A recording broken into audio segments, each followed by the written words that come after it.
날씨가 많이 더워졌죠? 이제 토론토에 5년 정도 돼가는데 어떻게 토론토 날씨에 적응도 했습니까? 여러분들 토론토에 처음에 올 때 어떤 기분으로 왔습니까? 아마도 꿈을 안고 희망에 부풀어서 왔을 것입니다. 근데 오늘 우리가 이제 그 사도 바울에 관한 그런 말씀을 읽었는데, 사도 바울이 선교 여행을 하다가 아테네에서 고린도 지역으로 옮기는 그런 장면이죠. 이때 사도 바울의 마음 상태가 어땠을까요? 꿈을 안고 온 그런 상태가 아니었습니다. 굉장히 낙심한 상태로 왔습니다. 데살로니가에서 베리아로, 아테네로 이렇게 힘겨운 전도 여행을 하는데, 고린도에 오기 바로 전에 그 도시 아테네였죠.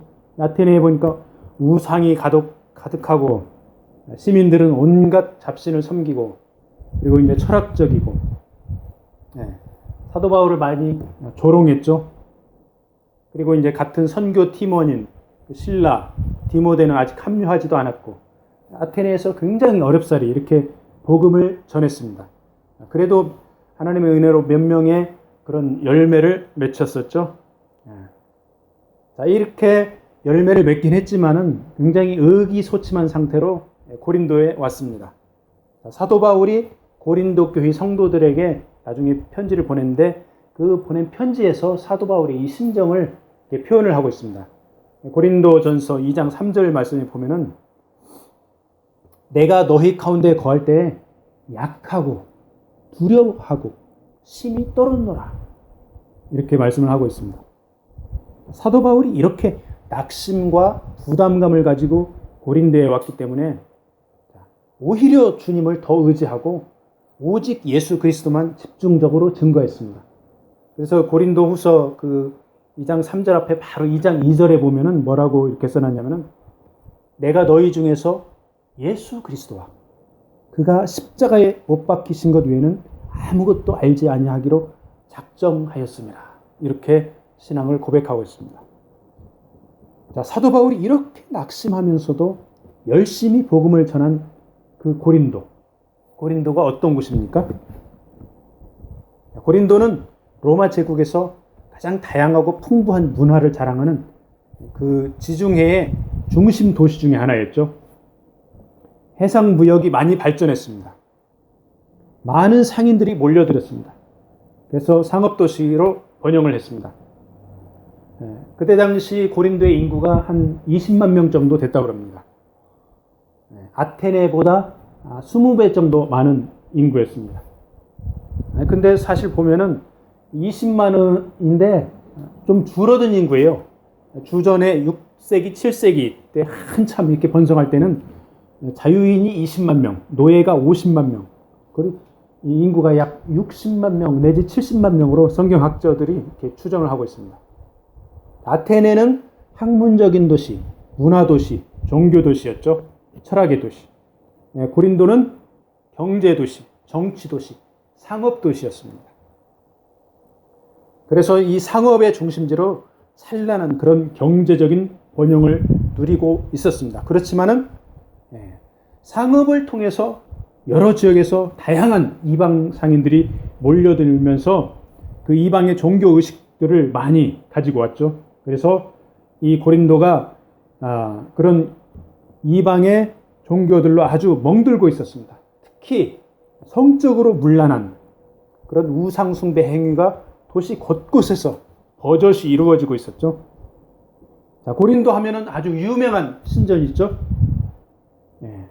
아프로디테 신전, 아프로디테 비너스죠.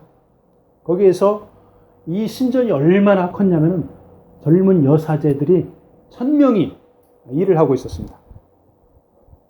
근데 종교적인 그런 일이라고 하는데 합법적인 매춘 행위라고 이렇게 보고 있습니다.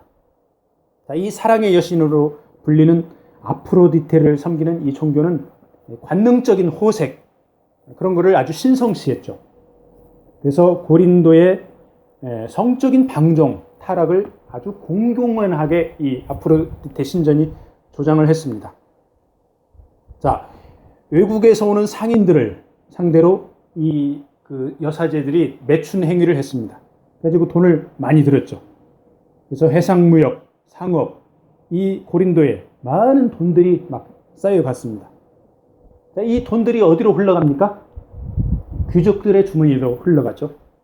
뭐 노예들은 열심히 일하는 도구고, 이 돈들이 귀족들의 주머니로 흘러 들어가 가지고 귀족들은 부의 축적을 제1의 가치로 여겼습니다.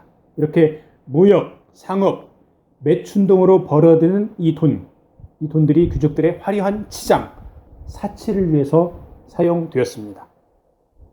자, 거대한 상업 중심지로서 로마의 중요 시장 역할을 한 이 고린도, 자, 육상교통, 그 다음에 해상교통, 전 세계에서 몰려드는 상인들을 통해서 희귀한 사치품들이 끊임없이 고린도로 들어왔습니다.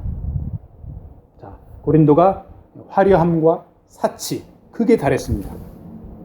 그래서 이 고린도라는 도시 이름의 그 뜻에는 그 헬라어의 그 방탕함, 사치스러움, 성적인 문란함, 이런 그런 말의 어원이 고린도에 들어 있습니다.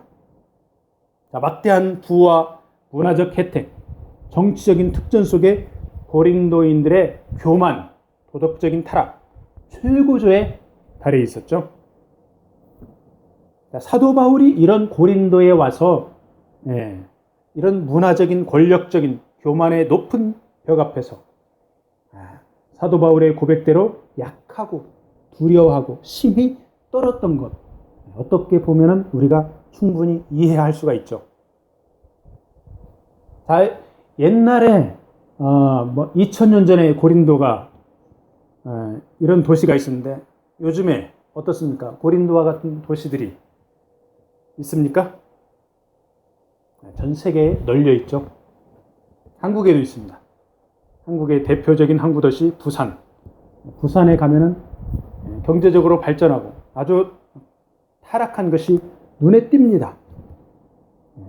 그 다음에 미국에도 있죠.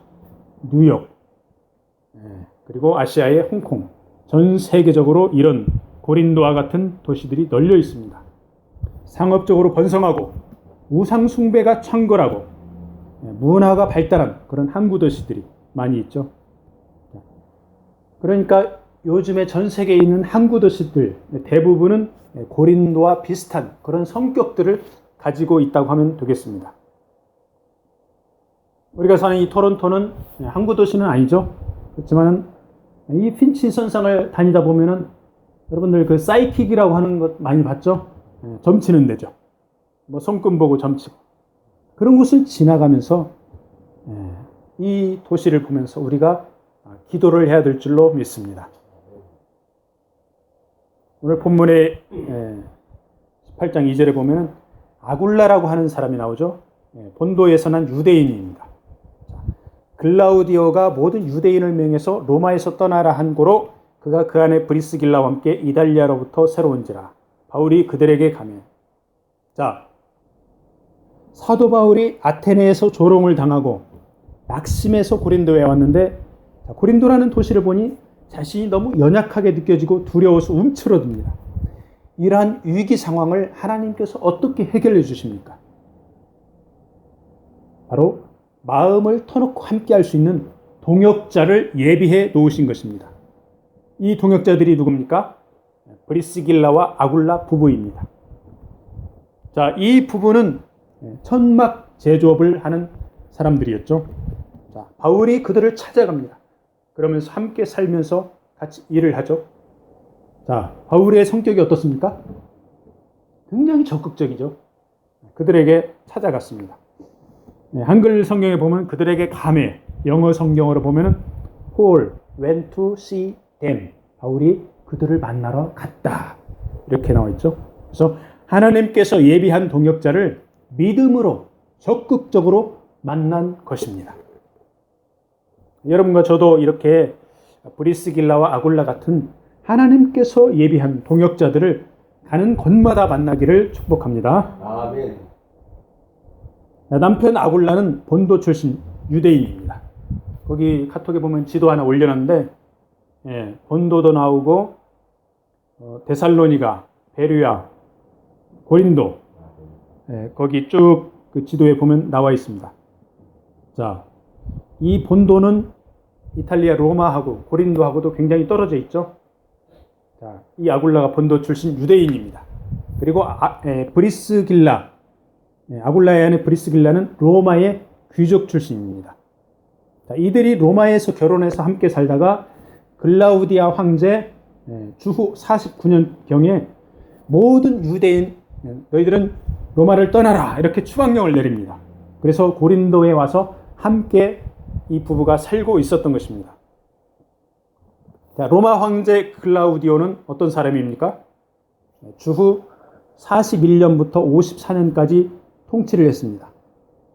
이 황제는 전임 황제들과 마찬가지로 제국 내의 소수민족들에게 일정한 자유를 주는 그런 포용 정책을 베풀었습니다.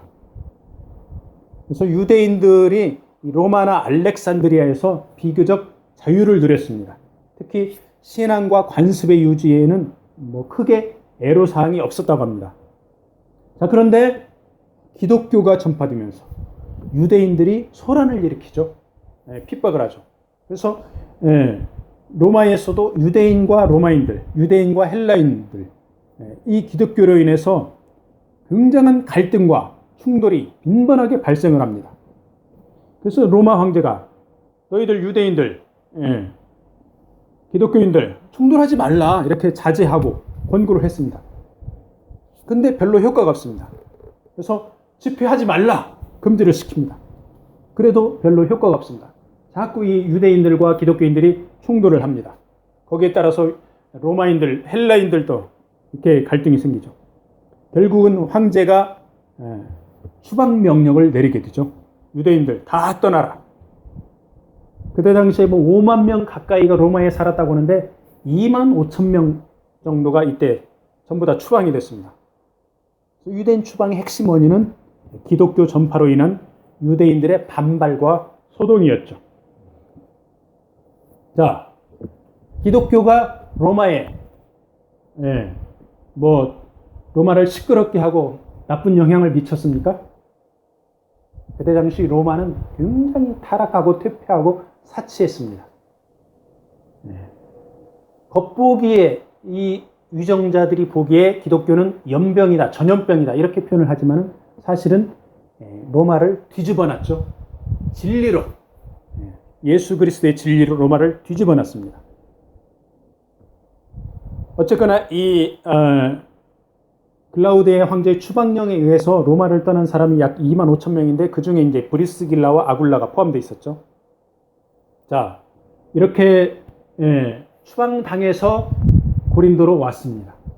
어떻게 보면은 강제로 추방을 당했지만은 인생은 어떤 길입니까? 나그네 인생길이죠.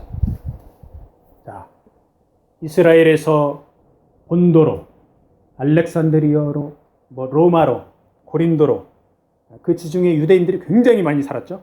나그네 인생길, 유대인의 인생길입니다. 우리 예수님을 만난 기독교인들, 우리의 인생길도 나그네 인생길이죠. 특별히 하나님 나라 백성들. 그래서 우리가 안정된 생활 환경을 떠날 상황이 자주 발생할 수 있는 것이 바로 하나님 나라의 특징입니다. 그래서 우리는 언제든지 이사갈 준비, 떠날 준비를 해야 될 줄로 믿습니다. 남편 아굴라는 유대인이라 추방당할 수밖에 없었죠. 그렇지만 아내 브리스길라는 로마의 귀족 출신으로 알려져 있습니다. 자, 결혼했으니까 부부끼리 함께 추방당하는 게 맞죠? 맞습니다. 그런데 아내가 이 브리스길라가 나는 로마를 떠나기 싫어. 나는 이 편안한 로마의 귀족으로 남아서 좀 안정되게 살고 싶어. 그런 마음이 있었다면은 남편만 보내버리고 자기는 친정의 그 귀족의 백그라운드와 재력을, 돈을 써가지고 남는 방법을 이 브리스길라가 강구할 수도 있었을 것입니다. 그런데 남편 아굴라와 함께 로마를 떠났습니다. 자, 편안한 로마의 삶보다 남편하고 같이 가는 길을 택한 것이죠. 이 브리스길라가 남편을 얼마나 사랑했고 신뢰했음을 우리가 미루어 짐작할 수 있는 것이죠. 자, 당시에 로마 귀부인들의 그 도덕성이 아주 형편없는 것을 감안한다면 이 브리스길라의 행실은 오늘날의 여성들의 귀감이라고 할 수가 있겠죠. 이 부부가 언제부터 예수님을 믿었는지는 명확하지 않습니다. 그렇지만 부부가 함께 로마를 떠나 고린도에 와서 천막 만드는 일을 한 것을 보면은 신앙과 인격이 매우 본받을 만한 부부인 것을 알 수가 있습니다. 우리 각자의 배우자가 이 부부처럼 서로 신뢰하고 사랑하고 함께 하기를 기도해야 될 줄로 믿습니다. 하나님께서는 이런 브리스길라와 아굴라를 먼저 고린도에 보내셔서 낙심한 사도 바울을 위로해 주셨고 선교의 귀한 동역자로 세워주신 것입니다. 이 브리스길라와 아굴라 부부가 신약 성경에 6번이 나옵니다. 사도 바울을 도와서 하나님 나라를 세워가는데 평신도 선교사로 훌륭하게 쓰임을 받았습니다. 아테네에서 사도 바울 혼자서 혹은 이 닥터인 누가가 함께 했다면 누가와 둘이서 한 명이 사도 바울 혼자 했는지 두 명이 했는지 분명하진 않지만 아테네에서 굉장히 어렵게 복음을 전했죠. 이제 고린도에 오니까 이 브리스길라와 아굴라 부부까지 해가지고 동역자가 늘어났습니다. 이렇게 서너 명이서 함께 일도 하고 말씀도 나누고 전도하고 이제 사도 바울은 연약함과 낙심함에서 벗어나 다시금 힘을 내어서 복음을 전한 것이죠. 여러분, 새끼줄 한 줄보다 세 줄이 훨씬 더 튼튼하고 질깁니다. 전도서 4장 9절부터 제가 읽어드리겠습니다. 두 사람이 한 사람보다 나음은 그들이 수고함으로 좋은 상을 얻을 것입니다. 혹시 그들이 넘어지면 하나가 그 동물을 붙들어 일으키려니와 홀로 있어 넘어지고 붙들어 일으킬 자가 없는 자에게는 화가 있으리라. 자, 또 두 사람이 함께 누우면 따뜻하거니와 한 사람이면 어찌 따뜻하랴. 한 사람이면 패하겠거니와 두 사람이면 맞설 수 있나니 세 겹줄은 쉽게 끊어지지 아니하느니라. 믿음의 형제 자매들과 한 마음으로 예수 그리스도 안에서 동역하기를 축복합니다. 이제 바울은 다른 도시에서처럼 고린도에서도 안식일마다 열심히 복음을 전했습니다. 그리고 평일에는 텐트를 만들었습니다. 생업에 종사해서 돈을 버는 것이죠. 생활비를 벌었습니다. 자, 이렇게 바울이 탄력이 붙어서 열심히 복음을 전하는데 신나는 일이 한 가지 더 발생했습니다. 함께 선교하다가 마게도니아에서 헤어졌던 선교팀원 실라와 디모데가 와서 합류한 것이죠. 이들이 오면서 두 가지 선물을 가져왔습니다. 하나는 데살로니가의 좋은 소식이고 또 하나는 빌립보 교회의 연보, 헌금입니다. 자, 디모데가 데살로니가의 좋은 소식을 가져왔습니다. 데살로니가전서 3장 6절을 제가 읽어드리겠습니다. 지금은 디모데가 너희에게로부터 와서 너희 믿음과 사랑의 기쁜 소식을 우리에게 전하고 믿음과 사랑의 기쁜 소식을 우리에게 전했습니다. 너희가 항상 우리를 잘 생각하여 우리가 너희를 간절히 보고자 함과 같이 너희도 우리를 간절히 보고자 한다 하니 이러므로 형제들아 우리가 모든 궁핍과 환난 가운데서 너희 믿음으로 말미암아 너희에게 위로를 받았노라. 사도 바울이 위로를 받았습니다. 복음을 전해 세워진 데살로니가 교회 성도들이 믿음과 사랑 가운데 거한다는 그 기쁜 소식에 사도 바울이 위로를 받은 것입니다. 그리고 빌립보 교회의 또 다른 소식 고린도 후서 11장 9절을 읽어드리겠습니다. 또 내가 너희와 함께 있을 때 비용이 부족하였으니 돈이 모자랐습니다. 아무에게도 누를 끼치지 아니하였으면 사도 바울이 스스로 천막을 만들어 가지고 생활비를 벌었죠. 마게도니아에서 온 형제들이 나의 부족한 것을 보충하였습니다. 마게도니아에 데살로니가도 있고 베르야도 있고 빌립보도 있죠. 내가 모든 일에 너희에게 폐를 끼치지 않기 위하여 스스로 조심하였고 또 조심하리라. 자, 빌립보 교회에서 보내준 헌금은 이 사도 바울이 어렵사리 고린도에서 일하면서 생활하는데 굉장히 시기적절하게 바울에게 도움이 되었습니다. 그래서 유용하게 선교 자금으로 이렇게 활용을 할 수 있었던 것이죠. 이 헌금으로 바울은 더 이상 생계 유지에 신경을 쓰지 않아도 되었고 오로지 말씀 전파에만 몰두할 수 있었던 것이죠. 자, 사도 바울이 고린도에 처음에 가서는 주일에는 안식일에는 회당에서 복음을 전하고 평일에는 열심히 천막을 만들어서 생활비를 벌었죠. 그렇지만은 디모데와 실라가 오고 나서는 전적으로 말씀을 열심히 전했습니다. 그 중국의 성경에 보니까 전부 시간을 투자해가지고 복음을 전했다 이렇게 나왔고, 영어 성경에 보니까 exclusively to preach the gospel 이렇게 표현을 해놨습니다. 전적으로 복음을 전했다. 그러니까 요즘으로 이게 토론토 환경으로 보면은 뭐 파트타임으로 사역을 했다, 풀타임으로 사역을 했다 이런 표현이 나오죠. 그래서 풀타임으로 사도 바울이 전적으로 복음을 열심히 전한 것이죠. 디모데와 실라처럼 이렇게 좋은 소식을 전해주는, 그래서 주의 종을 위로하는 사람이 될 수 있기를 바랍니다.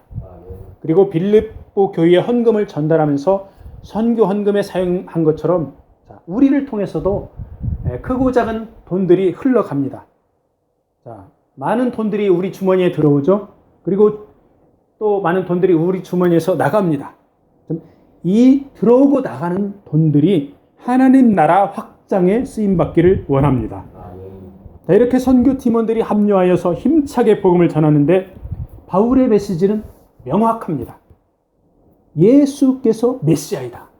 예수께서 구세주이다. 명확합니다. 그래서 사도 바울이 말씀에 붙잡혀 메시아를 선포합니다. 바울이 하나님의 말씀에 붙잡혀 유대인들에게 예수는 그리스도라 밝히 증언하니 5절에 나와 있죠. 자, 우리가 이성적으로, 합리적으로, 내 입맛으로 말씀을 요리할 때가 많죠. 물론 그런 자세들이 매우 소중할 수도 있습니다. 그런데 사도 바울은 어떻습니까? 말씀에 붙잡혀, 말씀에 점령당하여 계속적으로 고린도에서 주님을 증거했습니다. 그러니까 영어로 exclusively preach the gospel, 영어로는 exclusively라고 표현을 했는데 헬라어에 보니까 was occupied with the word, 말씀에 점령당했다 이렇게 표현을 해놨더라고요. 그래서 사도 바울이 말씀에 붙잡혀, 한글로 이렇게 표현을 해놨는데 말씀에 점령당해서 계속적으로 고린도에서 주님을 증거한 것이죠. 그러니까 한글이나 중국어, 영어, 헬라어가 분위기가 약간씩은 다른데 영어하고 중국어하고 이렇게 비슷하게 전적으로 복음을 전했다고 하고, 한국어하고 헬라어는 복음에 붙잡혀서 복음에 점령당해서 이렇게 번역을 해놨습니다. 그러니까 하나님께서 원하시는 것이 우리가 풀타임으로 전적으로 말씀에 붙들려서 말씀에 푹 잠겨서 이렇게 사역을 하라 그 말씀이죠. 그래서 내가 마음대로 말씀을 요리하는 것이 아니라 내가 말씀을 따라가는, 그 말씀을 따라서 사역하라 그 말씀이죠.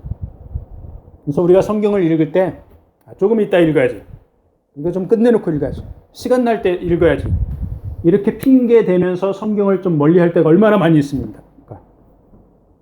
그렇지만은 말씀에 시간을 투자를 해야 됩니다. 말씀을 읽고 묵상하고 믿어야 됩니다. 말씀이 우리의 삶의 우선순위가 되어야 되는 거죠. 말씀이 내 삶 가운데 살아서 역사하도록 성령께서 함께 하시도록 우리가 간구를 해야 되는 것이죠. 그래서 매 순간, 매 시간, 매일 말씀이 우리의 최우선순위가 되기를 소망합니다. 자, 바울이 말씀에 붙잡혀서 최선을 다해서 복음을 전하는데 다른 지역에서처럼 역시나 유대인들이 대적을 하고 회방을 합니다. 자, 사도 바울은 이 완악한 유대인들을 털털 털어버리고 이방인들에게로 향합니다. 6절 말씀에 보니까 그들이 대적하여 비방하거늘 바울이 옷을 털면서 이르되 너희 피가 너희 머리로 돌아갈 것이요 나는 깨끗하니라.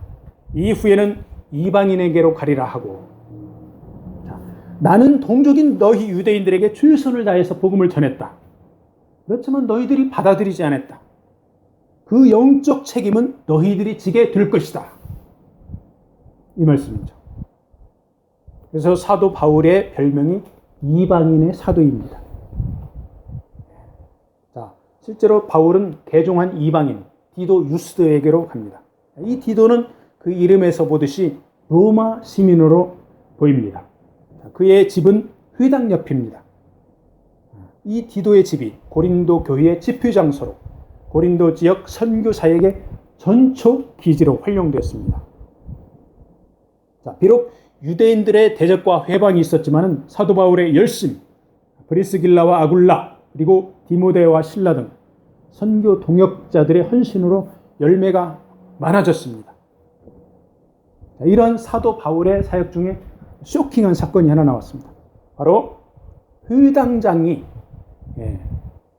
회심해서 예수님을 영접했습니다. 8절에 회당장 그리스도가 온 집안과 더불어 주를 믿으며 수많은 고린도 사람도 듣고 믿어 세례를 받더라. 자, 이 회당장의 가문이 통째로 주님을 믿었고 고린도에 있는 수많은 이방인들도 믿고 세례를 받았습니다. 자, 이렇게 눈에 띄게 선교의 열매가 나타나는데 주님께서 사도 바울에게 더 위로의 말씀을 주십니다. 두려워하지 말라. 침묵하지 말라. 말하라. 복음을 선포하라. 그 말씀이죠. 내가 너와 함께 있음에. 오늘 말씀의 제목이 내가 너와 함께 있음에입니다. 어떤 사람도 너를 대적하여 해롭게 할 자가 없을 것이니 이는 이 성중에 내 백성이 많음이라. 자, 처음에 고린도에 왔을 때 느꼈던 두려움, 연약함, 떨림 아직도 남아있다면 다 떨쳐내버려라. 내가 너와 함께 있으며 너를 지켜주겠다. 주님께서 이렇게 말씀하시는 거죠. 이 도시에는 아직도 복음을 듣고 회심해야 할 생명들이 많이 있으니 담대하게 전하라. 이런 취지로 주님은 환상 가운데서 바울에게 말씀하셨을 것입니다. 회당장의 개종으로 유대인의 보복이 있지 않을까. 이러한 일말의 두려움이 사도 바울의 마음이 있었을 것입니다. 그렇지만 예수님을 환상으로 보고 예수님의 위로를 받고 새 힘을 얻었습니다. 자, 바울이 위기와 고비 때마다 직접 주님께서 나타나셔서 위로하고 용기를 북돋아 주십니다. 이렇게 사도 바울이 환상을 봤는데 여러분들도 환상 가끔 봅니까? 환상을 본다고 하는 사람들이 많이 있죠. 기독교뿐만 아니라 다른 종교에도 신비한 체험을 한 사람들이 많이 있습니다. 우리 기독교의 기준은 명확합니다. 환상을 보면은 분별해야 되죠. 성경적이면 참고하고 그렇지 않으면 선반에 얹어놓고 하나님께 깨닫게 해달라고 기도를 해야 됩니다. 신비한 체험, 현상 이런 것보다 더 중요한 것이 있습니다. 바로 주님께서 우리와 함께 하는 것입니다. 내가 너와 함께 있음에 바울에게 말씀하신 주님이 말씀으로 성령으로 우리와 함께 하심을 믿기 바랍니다. 주님은 신실하신 분입니다. 바울에게 말씀하신 대로 그들 일행이 1년 6개월 고린도에 있을 동안 지켜주셨습니다. 자, 바울 일행의 전도로 하나님의 말씀이 고린도뿐만 아니라 아가야, 겐그리아 그 지역으로 널리 전파되었습니다. 주님께서 함께 하셨기 때문인 줄로 믿습니다. 오늘 말씀을 마무리하겠습니다. 아테네를 떠나서 고린도를 향하는 바울은 두렵고 연약했으나 하나님은 믿음의 동역자 브리스길라와 아굴라 부부를 예비하셨습니다. 사도 바울은 그들을 찾아갔습니다. 우리가 환경이 바뀔 때마다 하나님은 동역자와 필요한 것들을 예비해 주십니다. 우리의 할 일은 사도 바울이 찾아간 것처럼 믿음으로 취하는 것입니다. 디도와 브리스길라와 아굴라, 하나님 나라를 위해 자신들의 가정을 개방하고 주의 종을 섬기고 집필 장소로 제공을 했습니다. 내가 하나님 앞에 드릴 수 있는 것 감사함으로 드려야 할 줄로 믿습니다. 디모데와 실라가 합류하자 바울의 선교 사역이 더 탄력이 붙었습니다. 하나님 나라 백성들이 합력하여서 만들어가는 것입니다. 독불장군의 자세를 버리고 합력하여서 동역하면 하나님께서 귀한 열매를 주십니다. 고린도에서 전도의 열매가 많아질 때 사도 바울은 게을러지지 않고 나태해지지도 않았습니다. 더 간절히 기도했습니다. 그래서 그 간절한 기도 가운데 사도 바울에게 주님께서 나타나셨습니다. 그리고 내가 너와 함께 있음에 두려워하지 말라 이렇게 말씀해 주셨습니다. 바울 선교의 핵심은 바로 주님께서 함께 동행해 주심입니다. 그리고 그 원리는 동일하게 오늘날에도 적용됩니다. 주의 종과 일반 성도들에게 가장 중요한 것은 바로 주님이 함께 하심입니다. 이번 한 주간도 주님이 함께 하셔서 그 보호하심 가운데 예수 그리스도의 향기를 드러내기를 축복합니다. 아멘.